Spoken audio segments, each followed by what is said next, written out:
할렐루야, 우리 주님 다시 다시 살아나셨습니다. 부활하셨습니다. 다시 한번 기회 드릴게요. 할렐루야, 우리 주님 부활하셔서 다시 살아나셨습니다. 이 부활의 기쁨이 여러분들이 아멘 하신 소리만큼 여러분에게 임하시길 축원합니다. 후회되시지요? 오늘 우리 본문의 얘기는 우리가 잘 아는 말씀입니다. 그리고 결혼식 이야기지요. 근데 이 결혼식 이야기를 이해하기 위해서는 우리가 먼저 이스라엘의 결혼 풍습을 살펴볼 필요가 있습니다. 우리와는 좀 다르기 때문이지요. 이스라엘에서는 먼저 결혼을 하기 위해선 부모들이 정혼을 합니다. 정혼을 한 후에 신랑과 신부가 같이 사는 것이 아니라 그때부터 신랑은 신부한테 지불할 수 있는 지참금과 같이 살 집을 마련하기 시작합니다. 보통 한 1년 정도 걸린다고 하네요. 이 모든 것이 어느 정도 준비가 되면 이제 신랑이 몇몇 친구들과 함께 신부를 데리러 가겠다고 신부 집에 통보를 합니다. 그리고 신부의 집으로 가는 것으로 결혼식이 시작됩니다.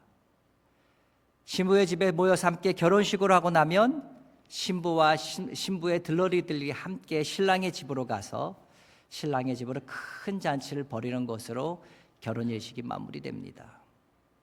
오늘 본문에 나오는 이 10처녀는 바로 이 신랑을 맞이하기 위해서 신부가 준비한 들러리들입니다. 이들의 역할은 등을 들고 마을 어귀에 나가서 신랑 일행들이 가까이 왔을 때 그들을 먼저 환영하고 그리고 그들을 신부의 집으로 인도하는 그와 같은 역할을 담당했습니다. 근데 오늘 본문에서 주님이 참 재밌는 말씀하십니다. 2절에 보면 무슨 말이 있습니까? 다섯은 미련하고 다섯은 슬기롭다. 10명이 있는데 다섯은 슬기롭고 다섯은 미련하다라고 얘기합니다. 그런데 그들의 행동, 그들의 모습, 이와 같은 밖으로 드러나 있는 모습을 가지고는 도대체 누가 슬기롭고 누가 미련한지는 알 수가 없습니다. 여러분 한번 생각해 보십시오. 이들은 모두 다 들러리 서달라는 신부의 청에 응해서 지금 함께 들러리로 서 있습니다. 초대함 받은 사람들이지요. 그리고 들러리의 역할을 지금 함께 하고 있습니다. 똑같이 마을 어귀에 나가서 신랑이 올 때까지 신랑을 기다리고 있습니다. 근데 신랑이 더디 오기 때문에 다 같이 똑같이 졸거나 지금 자고 있다고 말합니다. 미련한 처녀들은 자고 있었고 슬기로운 처녀들은 깨어 있었기 때문에 이들은 미련하고 이들은 슬기롭다 아닙니다. 5절에 보면 분명히 나타나 있습니다. 다 졸며 잘세. 모두가 다 졸고 모두가 다 자고 있었다는 말입니다. 바로 그때 산소리가 들립니다. 보라 신랑이로다 맞으러 나오라. 다 졸면서 자고 있다 갑자기 소리가 들리니까 그들은 얼마나 당황했습니까? 후다닥 일어나서 화장도 고치고 옷 매면서도 고치고 했겠죠. 그 다음에 일어나서 등을 준비합니다. 등을 준비해서 나가려는 순간, 바로 그 순간 슬기로운 처녀들과 미련한 처녀들이 나뉘는 순간입니다.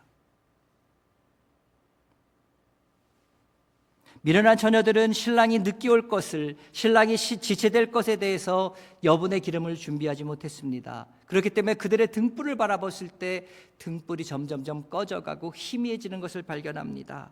다급한 마음으로 얘기했겠죠. 슬기로운 처녀들에게 얘기합니다. 야, 우리가 등불이 꺼져간다. 우리 같이 나가야 되지 않겠니? 우리 기름 좀 빌려줘. 그러자 9절에서 뭐라고 얘기합니까? 우리와 너희가 쓰기가 다 부족할까 하노니 차라리 파는 자들에게 가서 너희 쓸 것을 사라. 내가 너희들한테 나눠줬다가는 우리 등불마저 꺼질 수 있어. 그러니까 빨리 가서 파는 사람한테 가서 사. 기름을 사러 간 사이에 신랑 행녀는 도착합니다. 그리고 기름을 준비했던 슬기로운 처녀들은 신랑을 따라 혼인잔치에 들어갔지만 그제서 기름을 준비하러 갔던 미련한 처녀들은 혼인 장소에 문이 닫힌 후에야 그곳에 도착합니다. 그들은 똑같이 들러리로 청함을 받았습니다. 그리고 그들은 똑같이 마을 어귀에서 기다리고 있었던 사람들입니다. 그런데 기름이 준비되었고 기름이 준비되지 않은 것 때문에 혼인잔치에 들어가는 사람과 혼인잔치에 들어가지 못한 사람, 미련한 사람과 슬기로운 사람으로 나뉘게 되는 결과를 보게 됩니다. 자, 그러면 주님께서 오늘 이 비유를 통해서 과연 우리들에게 무엇을 말씀하고 싶으신 걸까요? 이 비유를 통해서 우리에게 주님께서 말씀하시고 싶은 것은 과연 무엇일까요? 먼저 이 비유에서의 열처녀는 오늘날로 말하면 교회 안에 있는 신앙을 고백한 사람들이라고 말할 수 있습니다. 우리 모두 함께 신앙생활을 합니다. 함께 예배드립니다. 함께 찬양도 하고 기도도 하고 성찬도 나누고요, 봉사도 하고 식탁의 교제도 나누고 모두 같이 합니다. 모처럼요, 마치 열한 처녀가 혼인잔치에 참여하길 원해서 다 등을 가지고 마을옥에 나가서 신랑을 기다렸던 것처럼 말이죠.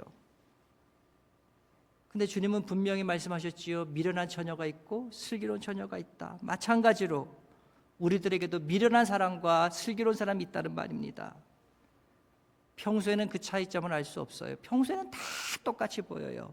그러나 결정적인 순간이 왔을 때 그 차이가 드러났던 것처럼 우리들에게도 결정적인 시간이 찾아올 때 우리가 누구인지 분명히 드러나는 그 시간이 올 거라는 겁니다.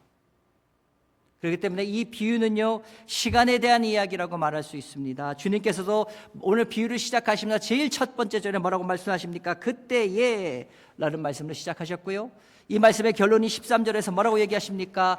그날과 그때를 언급하고 계시는 것을 보게 됩니다. 자, 그러면 시간에 대해서 말하고 시간에 대한 이야기고 그날과 그때에 대해서 얘기하고 있다면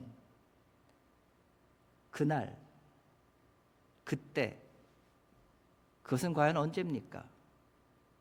그날, 그때, 언제입니까? 제가 아까 말씀드렸죠. 결정적인 순간이라고 말씀드렸으니까 우리가 살면서 겪게 되는 많은 어려움의 순간, 위기의 순간, 어떤 난관에 봉착해서 어찌할 줄 모르는 그러한 순간일 수도 있습니다. 사람들의 진정한 성품, 그리고 우리들의 신앙은 위기가 드러났을 때, 위기가 올 때에 그 신앙이 성품이 드러나 보여지기 때문입니다. 근데 오늘 본문에서 뭐라고 얘기하고 있습니까? 문이 닫힌 후에 미련한 자들이 돌아와서 문을 두드리면서 열어달라고 했을 때 12절에 뭐라고 말하고 있습니까? 진실로 너희에게 이르노니 내가 너희를 알지 못하노라. 그러면서 더 이상의 기회가 주어지지 않은 것을 보게 됩니다. 이를 통해서 우리는 무엇을 분명히 알 수 있습니까? 그날 그때는 더 이상의 기회가 주어지지 않는, 돌이킬 수 없는 바로 그 순간이라는 것을 알 수 있게 됩니다. 그러면 우리 인생 가운데 더 이상 기회가 주어지지 않는, 돌이킬 수 없는 그 순간 언제입니까? 그렇지요, 우리들의 바로 마지막 시간이지요. 죽음은 우리들에게 다시 한번 기회를 주지 않기 때문입니다. 기회가 없다는 점에서는요, 우리 주님께서 재림하시는 그 순간일 수도 있습니다. 죽음이나 재림의 순간, 우리는 돌이킬 수 없기 때문이지요. 이 결정적인 시간, 이 시간은 우리 모두에게 언젠가 반드시 오게 되는데, 이 시간들이 그날 그때가 기념일이나 생일처럼 분명하여서 우리가 알 수 있는 날이라면, 정해진 때라면 다행인데, 문제는 뭡니까? 그날과 그때가 언제인지 모른다는 것, 여기에 바로 문제가 있습니다. 그렇다면 이 비유를 통해서 오늘 주님께서 우리에게 말씀하시고 싶어하는 것은 분명하게 보여집니다. 결정적인 때가 분명히 있다. 그리고 그것은 누구에게나 다 언젠가는 한번 찾아올 수 있다. 그리고 그날을 위해서 늘 준비된 상태로 있어야 된다라는 것을 말하고 있는 것이지요. 그래서 이 본문의 결론은 13절을 보면 이것이 분명해집니다. 13절 우리 다시 한번 같이 읽을까요? 13절입니다. 시작. 그런즉 깨어 있으라. 너희는 그날과 그때를 알지 못하느니라. 여기서 깨어 있으란 말 무슨 말입니까? 준비하란 말입니다. 언제 올지 모르지만 분명히 오니까 언제 주님께서 오셔도 준비된 상태로 주님을 맞을 수 있으라, 이 말입니다.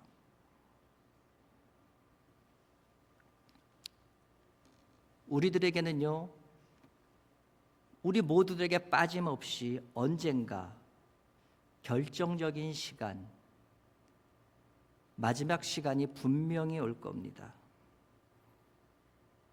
교회 밖에 있는 분들, 믿지 않는 분들은 얘기합니다. 에이, 뭐 있어 인생? 죽으면 끝이지. 그걸로 다야. 그걸로 끝이라고 얘기합니다. 그분들 말씀처럼 그것으로 모든 것이 끝난다면 오늘 우리들이 하고 있는 이 얘기들, 오늘 성경에 나와 있는 많은 말씀들은 다 쓸데없는 헛된 것이 되겠죠. 근데 오늘이 무슨 날입니까? 예수님이 부활하신 날입니다. 예수님의 부활은 무엇입니까? 죽음을 이기신 거예요. 부활하셔서 죽음이 마지막이 아닌 것을 직접 몸으로 보여주신 날이 예수님께서 부활하신 날입니다. 이 부활하신 예수님께서 오늘 우리들에게 묻고 계십니다. 너희는 준비가 되어 있느냐? 기름을 준비하지 못한 채 막연히 기다렸던 미련한 처녀들처럼 오늘날 교회 안에 있는 많은 분들이 주님을 만난 준비가 되지 않은 채 막연히 주님을 기다립니다. 아니, 기다린다고들은 말씀들은 해요. 그런데요, 내가 죄인이라는 것을 마음 깊은 곳에서 인정하지 않고 뭐 이 정도면 됐지, 내가 이 정도 살아가면 되지, 이 정도 신앙생활하면 되지, 이렇게 살아갑니다.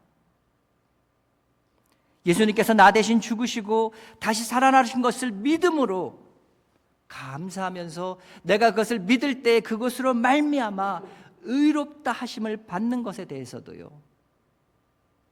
의롭다 하심 받으면 좋지, 감사하지.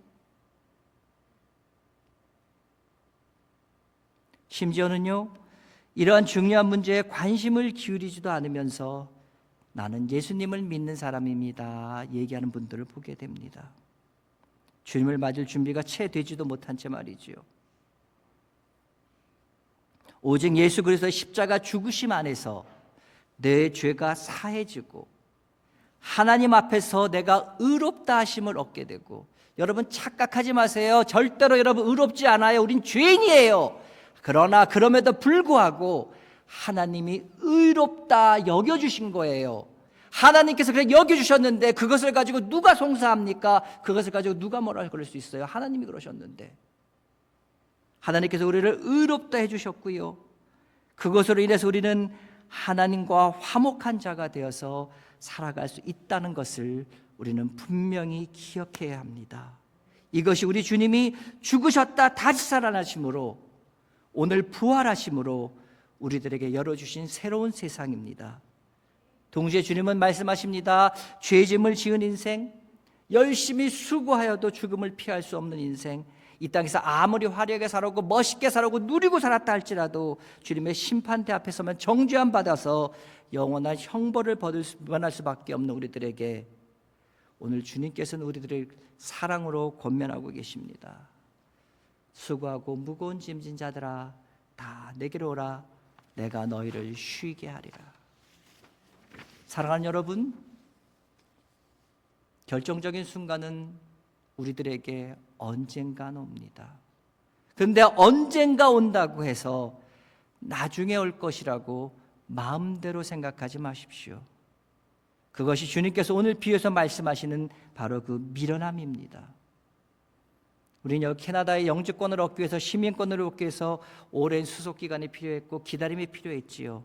그러나 여러분들은 오늘 저 예배당 문을 들어설 때와 나갈 때 전혀 다른 모습으로 되어질 수 있는 것을 여러분 믿으시기 바랍니다. 바로 지금 여러분은 하나님의 자녀가 될 수 있고, 그것은 언제 결정적인 시간이 내게 온다 할지라도 나는 준비되었어요 라고 자신 있게 말할 수 있는 능력과 권세가 됩니다.